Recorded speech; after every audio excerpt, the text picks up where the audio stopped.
Chaos in the streets of New York City this afternoon as some protesters and migrants clashed with Democratic politicians over Mr. Biden's border crisis. National correspondent Mike Carter has more. Mike, I saw some scenes from this that looked pretty intense, deafening at moments. What went down today at the Roosevelt? Yeah, it didn't really go as Democratic lawmakers expected to. Among them, Alexandria Ocasio-Cortez leading a congressional delegation to really the center of this migrant crisis here in New York City, the Roosevelt hotels. Many of these New York congressmen and women wanting to see firsthand the men, women, and children and families that make up this crisis. AOC wanting to give out a list of demands that the federal government needs to address, but she wasn't prepared to be met with protesters who got loud and stayed loud throughout her speech. I'm here alongside Representative Alexandria Ocasio-Cortez, and we're really excited in order to make sure that we are Close the border! Close the border! Close the border!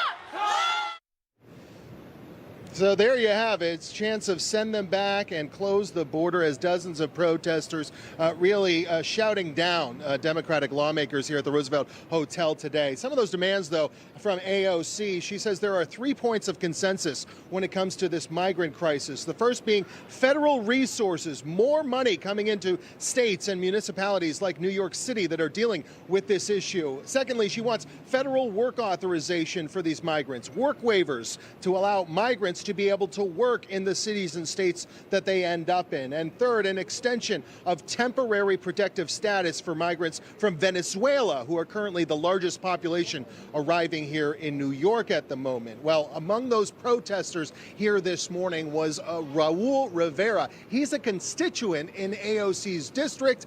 He had a bullhorn with him. Here's what he told Alexandria Ocasio-Cortez. She's building borders in her own district. She doesn't meet with her constituents. And here she is by Texas and the border for the illegals and the migrants. It's insane. It's insane. Is this just a PR stunt for someone like AOC? She flies in here, makes a 5-minute speech, and then gets the heck out of here? Most definitely. This is pandering to the voters. The mayor does it. The council members do it. AOC is doing it.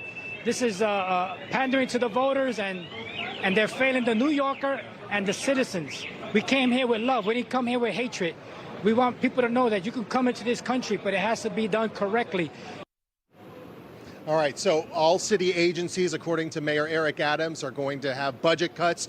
New York City's school system, the largest in the country, now going to be making a 5% budget cut by November, 15% for the entire school year. Keep in mind, a third of New York City's annual budget goes to schools, so you're going to see a lot of cuts there. And really across the board, New York City is crumbling under this migrant crisis. Today, Democratic lawmakers from Washington got a firsthand look at that. All right, Mike Carter, thanks so much. And we do want to bring in former acting CBP Commissioner and Heritage Foundation visiting fellow Mark Morgan and Newsmax border correspondent Jason Jones to continue this conversation that isn't just affecting us here in New York City, but truly across the entire country. Jason, we'll start with you. Your reaction to what's happening in New York City. I mean, we know that you see things similar but very different every day down there in Texas. Oh, well, good afternoon. It's good to be with you. Well, you're absolutely right. And this is exactly what we have been trying to warn the rest of the country about. You know, that border security is truly national security. And, you know, New York City is seeing it play out right now, but it's not just there. It's every other place. But the trends at the southwest border continue to get worse, guys. And I will say it again and again. And what has been happening at the southwest border and in Mexico is the most significant national security and public safety threats to this country. And look, Americans in the north who never had to deal with this, unfortunately, are having to see what we who live along the south have had to deal with for the last 2 decades. Mark, also, we wanted to talk about an exclusive interview the Heritage Foundation recently conducted with Elisa Tambunga. The Texas woman lost both her mother and 7-year-old daughter earlier this year when a human trafficker smashed into their car while transporting illegal immigrants. Here's part of the interview.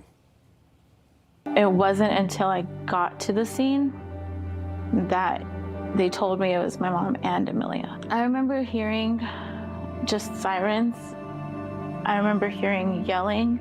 I just kept yelling, "Where's Amelia?" I saw my family members were there. I saw my dad. I heard my dad yelling. Being a Marine and law enforcement, I thought I consider myself pretty tough as far as trauma scenes, accident scenes. So when my brother told me that, I felt I lost it.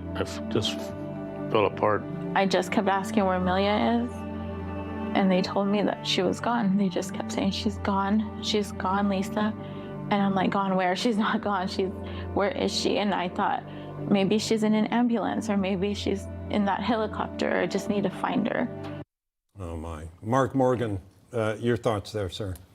Look, this goes to heart, Bob, of everything that each one of you said in the past couple of minutes. I understand why we're focused on New York, but my concern is we're focusing too much on New York, and we're focusing too much on the illegal aliens themselves and their presence and what that does to the taxpayers, when the reality is what we should be talking about is that. The reason why we do talk about illegal immigration, because that drives our borders to be unsecure. It pulls Border Patrol resources off the front line, away from their national security mission. The borders go unpatrolled. We hand over operational control to the cartels so they can sneak drugs, criminals, and national security threats coming across our border. And all those threats I described are going into every single state in this nation. And one of the issues right now that video shows, I talked to Texas DPS, they're averaging 80 high-speed vehicle pursuits every 30 days. There are Americans and migrants that are dying on a regular basis because of the wide open southwest border. Vehicle pursuits, drugs, criminals, and potential national security threats.